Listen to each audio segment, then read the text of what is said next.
आप सभी का इंडिया न्यूज देख रहे हैं और आपके साथ मैं अभिषेक पांडे। इस बुलेटिन में हम बात करेंगे समंदर के सिकंदर के बारे में।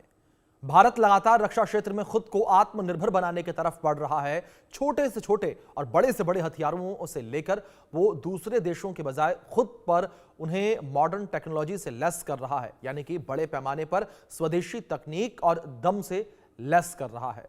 अब तक वो सेना के हथियारों के बेड़ों को आधुनिक बना चुका है। यहां तक कि वायुसेना के कई हवाई बेड़े के लड़ाकू विमानों को देसी टेक्नोलॉजी से लैस कर चुका है। और इसी के साथ अब नौसेना में भी बड़े बदलाव होने की बात कही जा रही है। स्वदेशी तकनीकी की बदौलत ये किया जा रहा है। इसी का नया नाम है आईएनएस माहे। क्या है आईएनएस माहे और कैसे ये समंदर में नया अवतार है नौसेना का और हथियार है, ये सब आपको बताएंगे और इस पर करेंगे चर्चा। लेकिन उससे पहले आप ये रिपोर्ट देखिए।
को अप्रत्याशित रूप से बढ़ा देते हैं। Bureau report, India news. आपने खास रिपोर्ट देखी और इसी विषय पर बातचीत करने के लिए हमारे साथ दो खास मेहमान जुड़ गए हैं। उनका रुख कर लेते हैं। उनका परिचय सबसे पहले मैं आपसे करवा दूं। हमारे साथ रिटायर्ड मेजर जनरल पीके सहगल जी जुड़े हैं, जो कि सीनियर डिफेंस एक्सपर्ट हैं। इसी के साथ हमारे साथ रिटायर्ड कैप्टन श्याम जी जुड़े हैं, जो कि डिफेंस एक्सपर्ट के तौर पर हमारे साथ जुड़े हैं। आप दोनों मेहमानों का बहुत स्वागत है इस चर्चा में। चर्चा की शुरुआत सहगल साहब मैं आपसे करना चाहूंगा।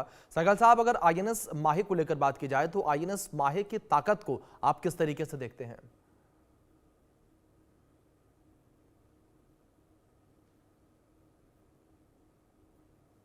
सहगल जी, शायद आपका डिवाइस म्यूट है, प्लीज उसे अनम्यूट कर लें।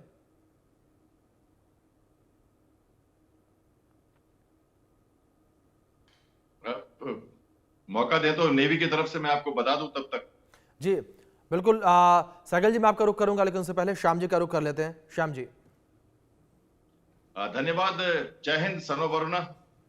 बहुत ही बेहतरीन मौका है जब हम आज ये देख रहे हैं कि आईएनएस जो माहे है, ये शिप को जो कोचिन शिपयार्ड लिमिटेड ने भारतीय नौसेना को सौंप दिया है। देखिए, इसकी अगर हिस्ट्री में जाए तो आईएनएस अभय के क्लास के शिप थे जो 80s 90s में हमने एंटी सबमरीन वॉरफेयर के लिए यूज किया जी। और इन शिप्स के साथ मेरा ताल्लुकात रहा।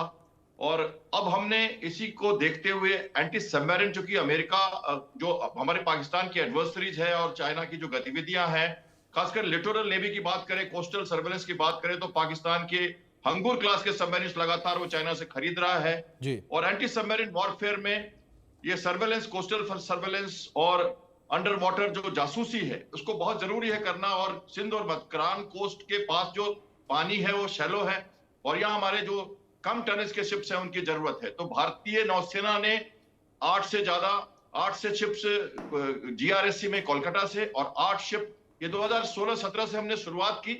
जेस्टेशन पीरियड लंबा होता है नेवी के शिप्स का, तो तब से हमने शुरुआत की। 23 में हमने इसको लॉन्च किया था। 3 शिप्स को माहे, मंगरौल और मुल्की को इनको एक साथ हमने किया। और अब ये पहला शिप जो है कोचिन शिपयार्ड से 8 और 8 जीआरएससी कोलकाता से बन के निकलेंगे। अब करीब 6000 करोड़ का प्रोजेक्ट है 8 शिप का, तो 700 करोड़ का पूरा शिप, और एक पूरी तरह से वेपन प्लेटफॉर्म, लेथल प्लेटफॉर्म है ये। इसमें सबमरीन को पकड़ने की क्षमता और दूर तक उसको पकड़ के रखने और उनको डिस्ट्रॉय करना टॉर्पेडोज और दूसरे वेपन्स के साथ, जिसकी बात मैं फिर से करूंगा आपको अगले चरण में। तो फिलहाल ये समझिए कि नौसेना में 16 शिप्स के साथ anti submarine warfare shallow water craft की, जो उथले पानियों में कम जो पानी है वहां पर मैन्यूवर करके दुश्मन को एक डेटरेंस दे सकता है और कोस्टल पेट्रोल में एक बड़ा भागीदार बन सकता है। तो ये मैं कहता हूं कि ये बहुत ही सही समय था, ये जरूरत थी और उसको पूरा कर रही है भारतीय नौसेना। बिल्कुल श्याम जी, मतलब एक सही समय पर सही तरीके से अपग्रेड हर एक चीज मांगती है। सहगल साहब, आप तक आवाज पहुंच रही है मेरी? Yes, loud and clear. जी सहगल जी, जिस तरीके से ये डेवलपमेंट आप देखने को मिल रही है आईएनएस माहे में, इस डेवलपमेंट को आप किस तरीके से देखते हैं? मेरे मुताबिक ये डेवलपमेंट बहुत ही उच्च दर्जे की डेवलपमेंट है। जी। हिंदुस्तान की नेवी की 2 बड़ी खामियां थी। सबसे पहले हमारे पास अंडर वाटर सर्वेलेंस कैपेबिलिटी नहीं थी, खास करके कोस्टल वाटर्स में, शैलो वाटर्स में। अगर ये कैपेबिलिटी होती तो 1971 में जो गाजी सबमरीन थी विशाखापट्टनम के काफ़ी नज़दीक आ चुकी थी, हम उसको काफ़ी दूर पर ही ढेर कर सकते थे। दूसरा, चाइना की बढ़ती शक्ति जो है इंडियन ओशन में, वो किसी समय भी बड़े पैमाने पर माइंस ले कर सकती है, जिससे हमारी नेवी जो है अपने पोर्ट में ही फंस सकती है। बड़ा लाजमी था कि इस क्षमता अंडर वाटर सर्वेलेंस किए जाए। सेकेंडली, जैसे हम लैंड माइन्स बिछाते हैं फौज के लिए, उसमें हम गैप्स रखते हैं जिसके माध्यम से हमारी अपनी फोर्सेस जो है, बख्तरबंद गाड़ियाँ हैं, टैंक्स हैं, ट्रुप्स हैं, जा सकते हैं और ये दुश्मन को नहीं पता होता। इसी माफिक हम तमाम एरियाज के ऊपर माइंस बिछा सकते हैं ताकि दुश्मन के सबमरीन नज़दीक आए या जहाज नज़दीक आए तो बर्बाद हो जाए। अपनी नेवी के लिए safe exit and entry route है। ये जो नया शिप है बहुत ही ज़बरदस्त है, मल्टीपल रोल्स कार्रवाई कर सकता है, अंडर वाटर सर्वेलेंस कर सकता है, सर्च एंड रेस्क्यू मिशन कर सकता है, लो इंटेंसिटी मैरीटाइम ऑपरेशंस में हिस्सा ले सकता है, एडवांस माइन लेइंग कैपेबिलिटी इसमें है, और वॉरशिप के अंदर आधुनिक सेंसर्स लगे हुए हैं, आधुनिक कम्युनिकेशन सिस्टम है, और सबसे बड़ी बात है कि आत्मनिर्भर भारत को इसमें बहुत उछाल मिला है। ये इसको कंसीव किया और डिज़ाइन किया हिंदुस्तान के अंदर। 90% इसके अंदर जो हिस्से पुर्जे लगे हैं, मशीनरी है, सेंसर्स है, वॉर मेकिंग पोटेंशियल्स है, जितने भी, ये सारे के सारे इंडियन इंडस्ट्री से सोर्स किए गए हैं, जिससे साफ तौर पर नजर आता है कि इंडियन इंडस्ट्री में भी अभी क्षमता आ गई है हिंदुस्तान को हर प्रकार से वो सामान प्रोड्यूस करके देना जिसकी हमको आवश्यकता थी, जिसको हम बाहरी देशों से खरीदते थे। साथ ही साथ अगर आप देखो तो इसके आ जाने से हिंदुस्तान की क्षमता जो है बहुत बढ़ गई है। जैसे कि मैंने कहा, ये नेवी की बहुत ज़बरदस्त खामी थी जिसको प्लग कर लिया गया है। 8 जहाज बनाए जा रहे हैं, जिसमें से 1 डिलीवर हुआ है और बाकी 7 जो है अंडर कंस्ट्रक्शन है and will be delivered in the subsequent years. इससे हिंदुस्तान की नेवी की क्षमता जो है खास करके कोस्टल वाटर्स में और शैलो वाटर्स में बहुत बड़े पैमाने पर बढ़ गई है, जो दुश्मन के लिए काफ़ी से ज़्यादा चिंता का विषय होगा in the event of their submarines और warships coming somewhere near the coast और shallow waters. Back to you. जी श्याम जी, दूसरी ओर अगर वॉरफेयर के हिसाब से इस अपग्रेड को देखा जाए तो आप किस तरीके से वॉरफेयर के हिसाब से इस अपग्रेड को देखते हैं और किस तरीके से ये जो अपग्रेड आईएनएस माही में आने वाले समय में होने वाले हैं वो कारगर साबित होंगे वॉरफेयर के हिसाब से? अभिषेक, देखिए, ये नेवी का जो रोल है अंडर वाटर है, सरफेस पे है और एविएशन का हवा में है। सबमरीन एक लेथल प्लेटफॉर्म है, सरप्राइज के साथ जब तक सबमरीन का डिटेक्शन ना हो तब तक सबमरीन एक लेथल प्लेटफॉर्म रहती है, और जब डिटेक्शन हो जाए तो हम अपने शिप्स के साथ और एयरक्राफ्ट्स के साथ, हेलीकॉप्टर्स के साथ एक इंटीग्रेटेड अप्रोच से उसको डैमेज कर देते हैं। इसको हम लोकलाइज करके घेर लेते हैं, तो डिटेक्शन करना बहुत मुश्किल है। इसके लिए हमें एडवांस सोनार की जरूरत पड़ती है, जो जैसे रडार होता है सरफेस पे हवा में पकड़ता है दुश्मन को, सोनार जो है पानी के अंदर पकड़ता है। और पानी के अंदर पकड़ना आसान नहीं है, क्योंकि जो पानी का जो मीडियम है उसमें सोनार की जो रेंज है वो बहुत कम होती है, 7, 8, 5,000 मीटर तक, इतने नजदीक तक सबमरीन आपके आ सकती है। तो हमें अपने नजदीक आने से पहले कि वो टॉर्पेडो लॉन्च कर सके आपकी, टॉर्पेडो फायर कर सके आपको उसको पहले डिटेक्ट करना होता है। तो पैसिव डिटेक्शन में हम 30 किलोमीटर 20 किलोमीटर से करते हैं, और हम कोशिश करते हैं कि हमारे पास वेरिएबल डेप्थ सोनार हो जो पानी में डुबाया जाए नीचे, और नीचे की कुछ लेयर पे जहां पर सबमरीन छुप जाती है, जहां पर हमारे तरंगे उनको पकड़ नहीं सकती, उन लेयर्स को टेम्परेचर के डेप्थ के हिसाब से कैलकुलेट करके उनको पकड़ सके। तो इस शिप में वो कैपेबिलिटी है। वेरिएबल डेप्थ सोनार लगे हुए हैं, इसमें जो डीआरडीओ द्वारा डेवलप सोनार लगे हैं वो भी लगे हुए हैं, और इसमें जो compact communication system, fire control system, combat management system, ये सब भारत में निर्मित अपना किया हुआ है। तो हमें मालूम है हमें कैसे इसको यूज करना है, और दुश्मनों को ये पता नहीं लगेगा। इसके पहले के जो कॉर्वेट्स हमारे पास थे वो हमने रशिया से खरीदे थे, और माहे जो नाम है ये एक्चुअली माइन सुपर्स थे पहले, वो भी रशिया से खरीदे हुए थे। अब इनका नया नाम देके हमने अभय क्लास के शिप्स को रिप्लेस किया है, और इनको हमने anti submarine corvette shallow watercraft में रखा है। सैलो वाटरक्राफ्ट की एक और जरूरत है कि इसमें वाटर जेट प्रोपल्सन लगाया गया है। पहली बार जो फास्ट अटैक क्राफ्ट जो होते थे 100-200 टन के, उसमें ये प्रोपल्सन लगता था, और शिप बड़ी जल्दी मैन्यूवर कर सकता है डीजल प्रोपल्सन के साथ साथ वाटर जो जेट प्रोपल्सन है। पहली बार भारत ने बड़े शिप में 900 टन के शिप है ये, इसमें ये प्रोपल्सन लगाया है ताकि ये मैन्यूवर कर सके शैलो वाटर में, और दुश्मन जब निकलेगी मकरान और सिंध कोस्ट से तो उन्हें शैलो वाटर से निकलना होता है। इसके लिए हमें ये काउंटर डिफेंस लगता है करना। हमारे पास पहले भी शिप्स थे, हमारे सारे फ्रिगेट्स, सारे डिस्ट्रॉयर्स, सबके सब एंटी सबमरीन कैपेबल हैं। ये कहना सही नहीं होगा कि आज हम जो डिस्टेंट वाटर कैपेसिटी में या ओशन में या डीप वाटर में हमारे पास सबमरीन की, जो कि हमारा एयरक्राफ्ट कैरियर जब चलता है तो चारों तरफ से हम घेर के सबमरीन प्रोटेक्शन भी करते हैं। तो उसके लिए हमारे सारे डिस्ट्रॉयर्स, सारे फ्रिगेट्स, इनमें ये सारे कुछ लगे हुए हैं जो इस शिप में लगा हुआ है। तो आईएनएस अंद्रोथ और अर्नाला जो गार्डन रीच ने बनाया वो ऑलरेडी जून और अक्टूबर में कमीशन हो गया विशाखापट्टनम में, और ये कोचीन शिपयार्ड में जो बन रहे हैं ये एक के बाद एक, ये भी 3 शिप एक साथ लॉन्च हो चुके हैं 2023 में। तो जल्दी ही आप इनको 2 साल के अंदर ये सारे 8 शिप्स हमारे ईस्ट और वेस्ट कोस्ट में आ जाएंगे, और ये फ्लोटिला के साथ लोकल फ्लीट डिफेंस के साथ काम करेंगे। 200 नॉटिकल माइल मतलब 400 किलोमीटर तक इनकी रेंज है। इसमें करीब 10 से ज्यादा ऑफिसर्स और करीब 60 से ज्यादा क्रू काम करेंगे। इसमें एंटी सबमरीन रॉकेट लगे हुए हैं, 2-3 टॉर्पेडो बैरल के 6 टॉर्पेडो लगे हुए हैं। इसमें गन्स लगी हुई हैं, advance Sonar and weapon package जैसे मैंने बताया, और एक अच्छा इंड्योरेंस के साथ ये खुद ऑपरेट कर सकता है कोस्टल डिफेंस में भी, सर्च एंड रेस्क्यू में, डिजास्टर मैनेजमेंट में, और नेवी की projection, power of projection coastal areas में। तब पाकिस्तान एक लिटरल नेवी है और हमको उनके कोस्ट पे रखना है दबा के, तो ये शिप्स जो है उनके सबमरीन को निकलने नहीं देंगे। और जब एक बार ओपन सी में आ जाए सबमरीन तो बहुत मुश्किल होती है पकड़ना उसको, इसलिए हमें उनको उनके घर पर ही पकड़ना है। और आप सीधे शब्दों में कहें तो उनके दरवाजे पे जाके उनको पकड़ के हमें उन्हें डैमेज करना है।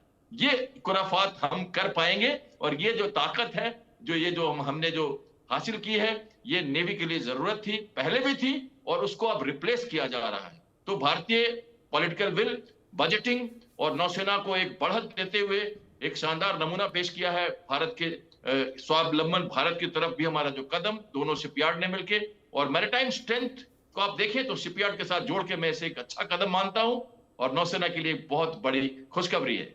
जी बिल्कुल।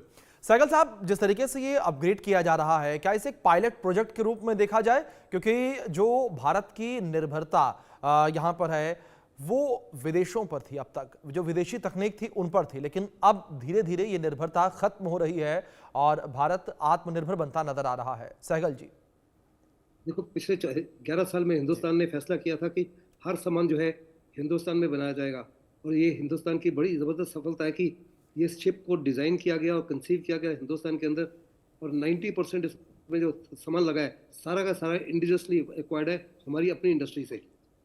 पहले ये सारा का सारा सामान जो था, जितने भी जिसका जिक्र किया मेरे साथी ने, ये सारे के सारे इंपोर्ट किए जाते थे, बड़े पैमाने पर हमारा फॉरेन एक्सचेंज आउटगो होता था। अभी ये सब हिंदुस्तान में बन रहे हैं, और आहिस्ते आहिस्ते हम दूसरे देशों को भी ये बेचेंगे बड़े पैमाने पर। लेकिन जहाँ तक नेवी का ताल्लुक है, नेवी ने तो बड़े पैमाने पर, अगर आपको याद होगा 71 वॉर में भी हमने हर प्रकार से पाकिस्तान के शिप्स को, नेवी को ब्लॉकेट किया था, both in the east as well as the west. अभी जब ये ऑपरेशन कारगिल वॉर हुआ था उस समय भी हमारी नेवी ने बड़े पैमाने पर पाकिस्तान के जहाज़ों को बाहर नहीं निकलने दिया था। ऑपरेशन सिंदूर के समय भी हमने नेवी को किया था। नेवी के पास आज अनेकों साधन है, हमारे पास प्रेडेटर ड्रोन्स हैं जो बहुत बड़े पैमाने पर सर्विलेंस और रिकॉनेसेंस कर सकते हैं, एंटी सबमरीन वॉरफेयर कैपेबिलिटी है, रोमियो हेलीकॉप्टर्स हैं। बट ये जो कोस्टल डिफेंस की मैं बातचीत कर रहा था और शैलो वाटर्स, ये हमारी अपनी खामी थी। गाजी जैसी सबमरीन जो हमारे वाटर्स में आ जाए, आज चाइना के पास क्षमता है कि आपके शैलो वाटर्स में आ जाने के लिए और आपको बड़े पैमाने पर नुकसान पहुंचाने के लिए, ये क्षमता हमारे पास नहीं थी जिसको आज हमने हासिल कर ली है।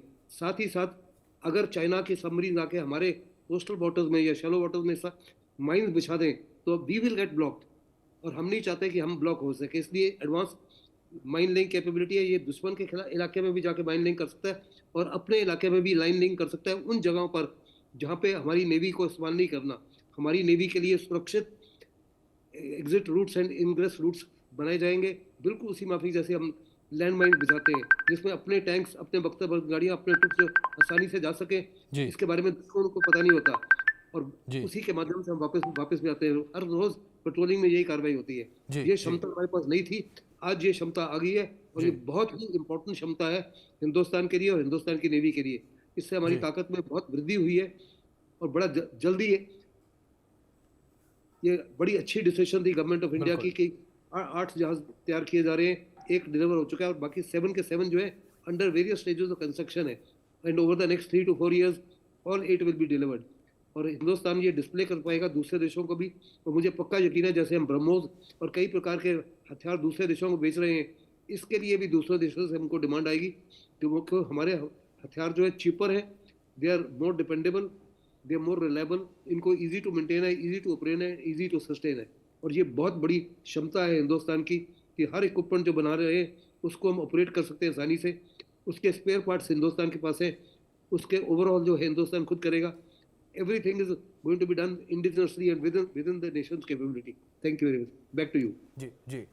श्याम जी, दूसरी ओर अगर शैलो वाटर ऑपरेशंस को लेकर बात की जाए तो इन ऑपरेशंस में किस तरीके से INS माहे जो है वो कारगर साबित होगा?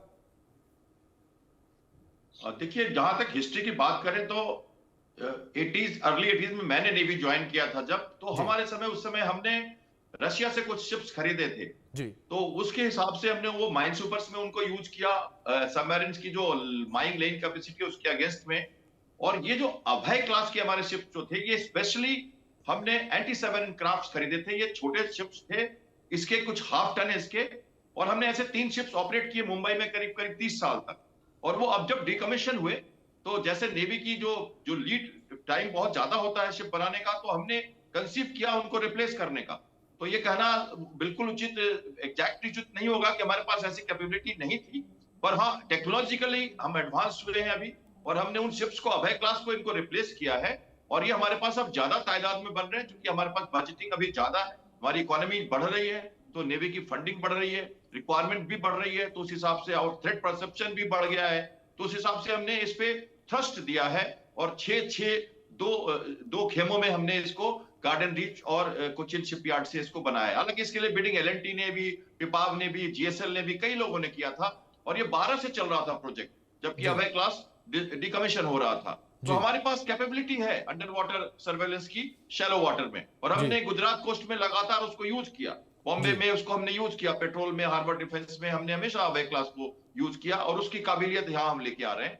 उसमें टॉर्पिडोज, एंटी सबमरीन रॉकेट्स और जो माइन जो हमारे पास है, प्लस डेप्थ चार्जेस, जो आप सबमरीन के अगर 500-1000 किलोमीटर 1000 मीटर दूर भी अगर आप एक डेप्थ चार्ज जो बॉम्ब होता है अंडर वाटर अगर आप डाल देते हो, तो ध्वनि जो है पानी में, ध्वनि जो है बहुत तेज चलती है, हवा में ध्वनि कम चलती है, पानी में ज्यादा तेज, और मेटल में उससे भी ज्यादा, हम जानते हैं इस बात को। तो गति इतनी ज्यादा होती है कि सबमरीन पूरा क्रैक कर जाएगा। तो अगर 100 मीटर से भी आप एक बॉम्ब डाल देते हो या रॉकेट डाल देते हो, आप देखते हो जैसे अभी फायरिंग देख रहे हो आप, तो रॉकेट की फायरिंग एक साथ 20-25 रॉकेट हम फायर करते हैं आगे पीछे एक सिमेट्री में, और वो अगर हमारे अगल बगल भी सबमरीन के गिर जाए तो वो सबमरीन डैमेज हो जाएगी और फिर वो क्रिपल हो जाएगी, वो मूव नहीं कर पाएगी, उसको बॉटम पे जाके बैठना पड़ेगा।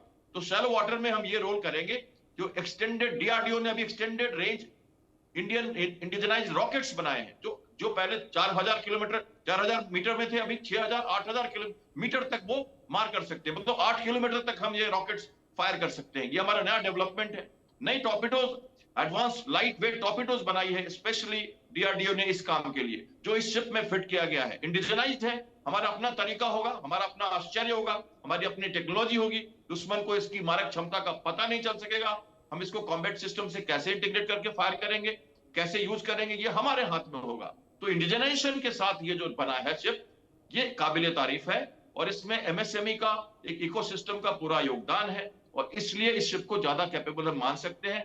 शैलो वाटर में बात करें तो आप 50 फीट, 100 फीट, 200 फीट इस एरिया में आपको सबमरीन को पकड़ना है और इसके लिए हमारे पास सोनार जो वेरिएबल डेप्थ के सोनार है, जैसा मैंने बताया, वो रोप से उसको हम लोअर करते हैं पानी में और जो डक्ट प्रोपेगेशन एक कहते हैं कि जिसमें सबमरीन जाके छुप जाती है, जहां पर कि हमारी तरंगे उनको नहीं पकड़ पाए, वो टेम्परेचर और डेप्थ के हिसाब से काम करता है। उस जगह पर हमारी सोनार जाके और जब वो तरंगे छोड़ती है और तब टोह लेके हमारे जो वेपन्स है उसको फायर करते हैं। तो ये कैपेबिलिटी शैलो वाटर में ये कर पाएगा। ये सारी जो छोटी छोटी बातें मैं बता रहा हूं, इसके साथ इसके पास गन्स भी लगे हैं, 30 mm के गन लगे हैं जो फायर कर सकते हैं। जैसे कोई पिराट्स की अटैक हो गई या कोई गलत शिप जा रहा है, फिशिंग ट्रॉलर्स को चेक करना है, रेड करना है शिप के ऊपर, दुश्मन के शिप को सरफेस में फायर करना है। पहले हमारे पास कॉर्वेट्स बनते थे जो सबमरीन भी देखते थे और शिप्स को भी फायर कर सकते थे। आज ये डेडिकेटेड एंटी सबमरीन बना है। हालांकि इसमें जो नोबल कह सकते हो आप, हम्बल काउ जिसके सरफेस के भी हैं, पर डेडिकेटेड है। और गनरी के जो शिप्स हैं, जो शिप्स को फायर करें, जिसमें मिसाइल्स लगी हुई हैं और जिसमें लॉन्ग रेंज के गन लगे हैं, वो इसी क्लास के शिप्स वो भी बन रहे हैं। तो आज जो नेवी ने देखा है वो इंटीग्रेटेड स्ट्रक्चर, मैं 1000 टन की बात कर रहा हूं। जब आप फ्रिगेट में जाएंगे तो ये सारे मल्टी रोल होते हैं, इसमें सब कुछ होता है, सबमरीन भी और बिल्कुल। मतलब श्याम जी, ये क्लियरली अब समझा जाए कि भारत की आत्मनिर्भरता अब हर क्षेत्र में देखने को मिल रही है। रक्षा क्षेत्र को लेकर बात करें, जो निर्भरता दूसरे देशों पर थी, जिस तरीके से आपने भी जिक्र किया कि जब 80s में आपने नेवी ज्वाइन की थी तो हम दूसरे देशों से जो है हथियार खरीदते थे और जो जहाज है वो खरीदते थे, लेकिन अब वो समय है कि हम खुद अपने हथियार बनाते हैं, अपने जो तोप है, अपने मिसाइलें हैं खुद बनाते हैं और यहां तक कि अपने जहाजों को भी खुद बनाते हैं। फिलहाल बहुत शुक्रिया आप दोनों मेहमानों का जुड़ने के लिए, कीमती वक्त इंडिया न्यूज के साथ साझा करने के लिए। वक्त छोटे से ब्रेक का है, आप बने रहें इंडिया न्यूज के साथ।